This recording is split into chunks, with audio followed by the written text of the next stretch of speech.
Hello friends, welcome to my ACRO study channel. Today we are going to discuss about the new topic that is coronavirus. The 2019 novel coronavirus is named as severe acute respiratory syndrome coronavirus 2 जिसको हम SARS COVID-2 के नाम से भी जानते हैं. While the disease associated with it is referred as COVID-19. जैसा कि हमने बात किया कि जो डिसीज़ इससे एसोसिएटेड है उसको हम कोविड-19 कहते हैं और the virus that causes COVID-19 and the one that causes severe acute respiratory syndrome are related to each other genetically, but they are different. Okay. Now the second one is the source of infection. अब इसका source क्या है इसमें हम देखते हैं. तो people can catch COVID-19 from other source who have the virus, including those with no symptoms or mild symptoms. Okay. The next one is mode of transmission. The virus is thought to be spread mainly from person to person through respiratory droplets produced when an infected person coughs or sneezes. These droplets can land in the mouth or nose of people who are nearby and possibly be inhaled into the lungs. Okay.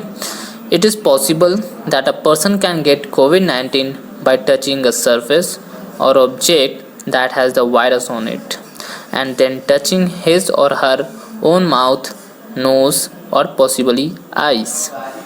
The last one is the risk of catching COVID-19 from the feces of an infected person or through the air appear to be low. In this figure we can clearly understand how this COVID-19 get transmitted. Okay, तो यहाँ पे दिखाया गया है जो COVID-19 है वो कैसे ट्रांसमिट किया जा रहा है और कैसे ट्रांसमिट हो रहा है. तो यहाँ पर देखा जा रहा है कि जो COVID-19 है जो वायरस है वो पहले बैट पर गया. जो बैट ऐसा माना गया था कि जो बैट है इसका प्राइमरी होस्ट है. ठीक है, और फिर बैट जो है वो कैसे ट्रांसमिट कर रहा है. आइदर अगर हम उस बैट को कंज्यूम करते हैं तो एक वहाँ से आता है, दूसरा एक डायरेक्ट कांटेक्ट अगर हम बैट से वो करते हैं तो ठीक है.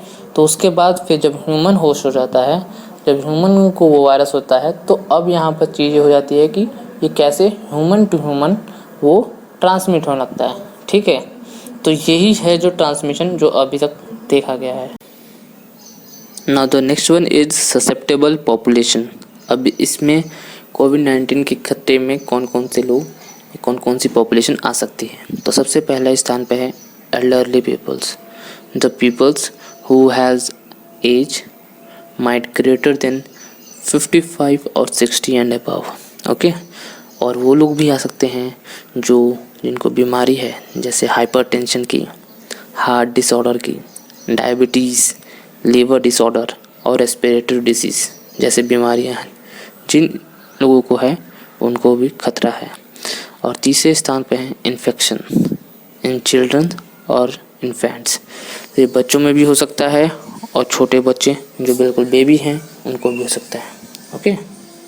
Now the next one is incubation period. Incubation period मतलब कि ये जो बीमारी है वो कितने दिनों तक एक इंसान के अंदर रह सकती है या फिर वो कब तक अपना असर दिखाना शुरू करती है. तो ये इसमें बताया गया है कि द इंक्यूबेशन पीरियड फॉर कोविड-19 is currently estimated to be between 1 and 14 days.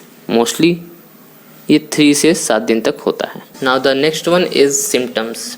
The most common symptoms of कोविड-19 are fever, tiredness and dry cough. Some patients may have aches and pains. ये चीज़ यहाँ पर दर्द क्यों कहा गया है, मतलब बहुत लोगों को दर्द या पेन हो सकता है. ठीक है.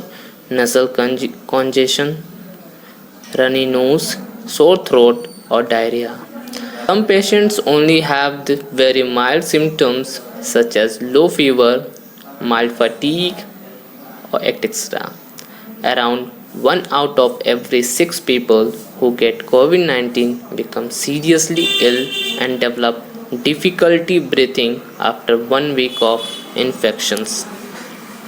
In this figure, it is clearly seen that how this disease can affect and on which part this fevers or others activity will affect on our human body. So here you can see the star marks here, that star marks represent for the uncommon, जो कि सब में नहीं है लेकिन हाँ कुछ कुछ में है, ठीक है। तो सबसे पहले हम बात करेंगे सिस्टेमिक में, जिसके अंदर हमारा फीवर और फटीग आया है, जो कि नॉर्मल सभी में पाया जाएगा, ठीक है।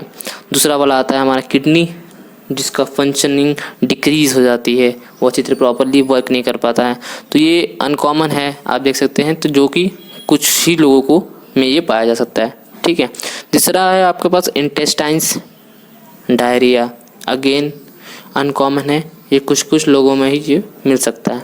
आपका नेक्स्ट वन आता है रेस्पिरेटरी, जिसमें सबसे कॉमन चीज़ है वो है dry cough, shortness of breath, ये सबसे में कॉमन है। जो चीज़ें सब में कॉमन नहीं है वो है sore throat, runny nose, sneezing. The next one is the circulatory system, जिसके अंदर decreased white blood cell. White blood cell आपका वो WBC भी कहलाता है, और ये चीज़ आपको मदद करता है आपकी बॉडी को कि आपके जितने भी वायरस या फिर अफेक्ट जो भी वायरसेस हैं उनसे लड़ने में आपको मदद करता है WBC। तो अगर आपका WBC कमज़ोर है, इसका मतलब आपकी बॉडी प्रॉपरली फंक्शन नहीं कर रही है। Now the next one is treatment. Here possible vaccines and some specific drug treatments are under investigation. अब बनाई तो जा रही है कि कोशिश है कि वैक्सीन या कोई ऐसा ड्रग बनाया जाए जिससे हम कोविड-19 को रोक सकें, पर अभी तक बनी नहीं है, अब भविष्य में बनने की संभावना है। तो up to date till date there is no vaccine and no specific antiviral medicines to prevent or treat COVID-19.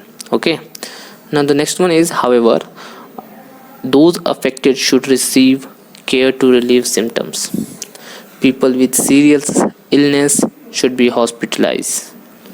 Most patients recover thanks to supportive care. Now the next one is prognosis. Here most people, about 80%, recover from their disease without needing special treatment. Around 1 out of every 6 people who gets COVID-19 becomes seriously ill and develops difficulty breathing.